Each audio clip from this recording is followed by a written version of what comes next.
A gente aprende que a República trouxe ordem e progresso. Mas o que a escola não conta é que ela trouxe foi caos, corrupção e muito chicote.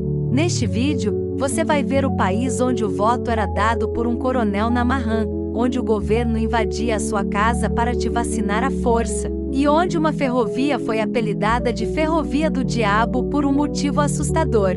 Para não perder nenhuma história bizarra como essa, já se inscreve no canal, deixa o like no vídeo e no final, me diz nos comentários qual foi o fato mais absurdo.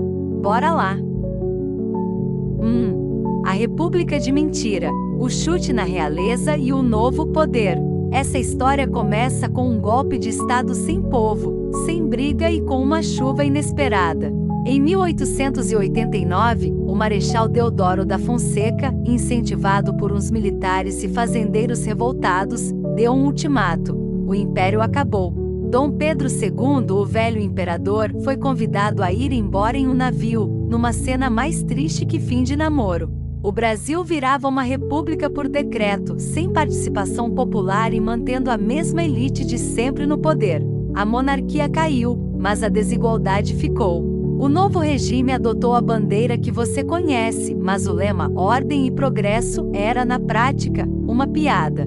A única ordem que importava era a das oligarquias rurais, e o único progresso era o de São Paulo e Minas Gerais, que passariam a reinar na famosa política do café com leite. O povo? O povo estava ocupado demais tentando sobreviver. 2. O golpe do encilhamento, a crise da aposta no cavalo errado. A República mal nasceu e já estava afogada em dívidas. O ministro Rui Barbosa teve uma ideia que parecia genial: vamos industrializar o Brasil agora. Para isso, liberou a emissão de dinheiro e crédito como se não houvesse amanhã. O nome disso? Encilhamento. Essa expressão vem do turf, o hipismo, e é quando os cavalos são selados para a corrida. A economia, na cabeça do ministro, ia decolar. Mas o que decolou foi a pilantragem. De uma hora para outra, todo mundo abria uma empresa no papel, pegava empréstimo, vendia ações na bolsa e sumia com o dinheiro. Tinha mais sela no mercado financeiro do que cavalo de verdade. A bolha estourou, o país mergulhou numa inflação bizarra e muita gente perdeu tudo. Foi a primeira grande crise de especulação da nossa história, mostrando que a República nasceu com a mão pesada na corrupção e na aposta errada. 3. O café e o voto de cabresto, a política do patrão. A República Velha era sustentada por dois pilares: o café e o coronelismo.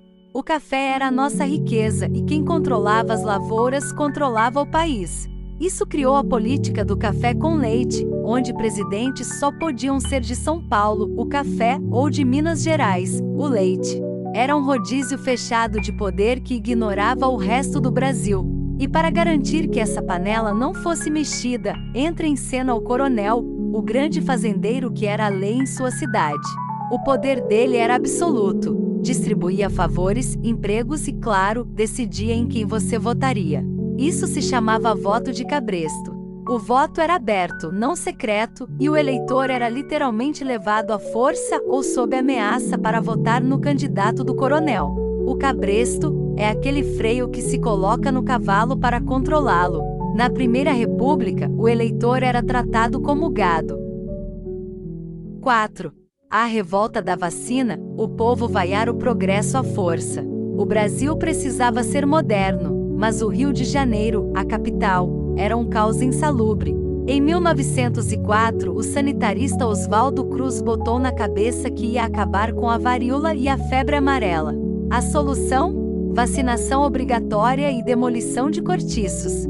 O governo, na sua pressa para parecer civilizado, autorizou brigadas sanitárias a invadir as casas para vacinar à força e destruir moradias insalubres. A população, que já odiava a violência da polícia, se revoltou. A revolta que incendiou o Rio de Janeiro não foi contra a ciência, mas contra o Estado invadindo a privacidade e o corpo das pessoas. Foi o grito do povo dizendo: progresso sim, mas não nas minhas costas. O resultado foi uma guerra urbana de 3 dias. A vacina até podia ser a salvação, mas a forma de impô-la era pura ditadura sanitária. 5. A Ferrovia do Diabo, o preço do progresso no Acre. Lembra do nosso desejo de ser grande no mercado? Para escoar a borracha, o Brasil fez um acordo e se comprometeu a construir a estrada de ferro Madeira-Mamoré, hoje em Rondônia, em uma região remota e infestada de doenças. Essa obra ficou conhecida como a Ferrovia do Diabo. O motivo é macabro: os trabalhadores, muitos imigrantes, morriam aos milhares de malária, febre amarela e acidentes. Dizem que, para cada quilômetro de trilho assentado, um operário perdia a vida. O cemitério da obra era uma das maiores construções paralelas à ferrovia. O Brasil conseguiu seu progresso e o acesso aos mercados, mas o fez com uma tragédia humana monumental. Essa história mostra que, para a Primeira República, o lucro do café e da borracha valia mais do que a vida de quem estava na base da pirâmide.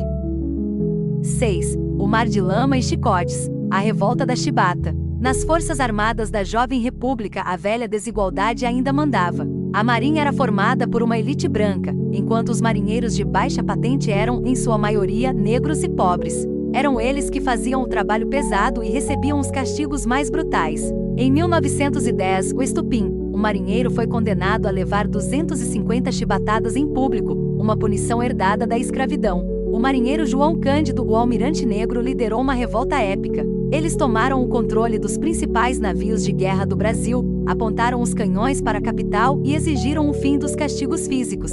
O governo, acuado, aceitou as exigências. Mas a República tinha memória curta. Depois de um tempo, o governo quebrou a promessa e João Cândido, que libertou seus companheiros do chicote, foi expulso da Marinha e passou anos em prisões e hospitais psiquiátricos. Uma das histórias mais revoltantes de como a República manteve a chibata da escravidão no seu dia a dia. 7. O fim do caos, a crise de 29 e a hora de Getúlio. A Primeira República se sustentou na exportação de café e na política do coronel até que a economia global resolveu dar um empurrão. Em 1929, o mundo quebrou com a crise de Wall Street. O preço do café despencou e o Brasil, que tinha todos os ovos na mesma cesta, foi à lona. A oligarquia do café não aguentou o tranco. A fragilidade da República ficou clara. Em 1930, a treta política abriu as portas para um novo personagem, Getúlio Vargas. Ele deu um golpe de Estado, apoiado pelos militares e pela insatisfação geral, e pôs fim à República Velha. O Brasil se despedia da era dos coronéis e da hipocrisia do progresso para entrar em uma nova era de centralização de poder. A história bizarra da Primeira República nos deixou um país que se achava moderno, mas que ainda tratava o povo com chicote e cabresto. A nova história estava pronta para ser contada. E assim, a República, que nasceu prometendo ordem e progresso, terminou a era do café, mas deixou um rastro de histórias inacreditáveis, de eleitores tratados como gado, a marinheiros chicoteados passando por uma guerra civil por causa de uma vacina. A verdade é que a história do Brasil está cheia desses capítulos que a escola ignora. Agora, eu quero saber de você. Qual desses fatos, o voto de cabresto, a revolta da vacina ou a tragédia da Ferrovia do Diabo, você achou o mais absurdo da Primeira República? Deixe seu comentário aqui embaixo. Se você gostou de desenterrar a verdadeira história por trás do progresso, não se esqueça de se inscrever no canal para não perder a próxima história bizarra que vamos contar. Por hoje é só. Um grande abraço e até a próxima!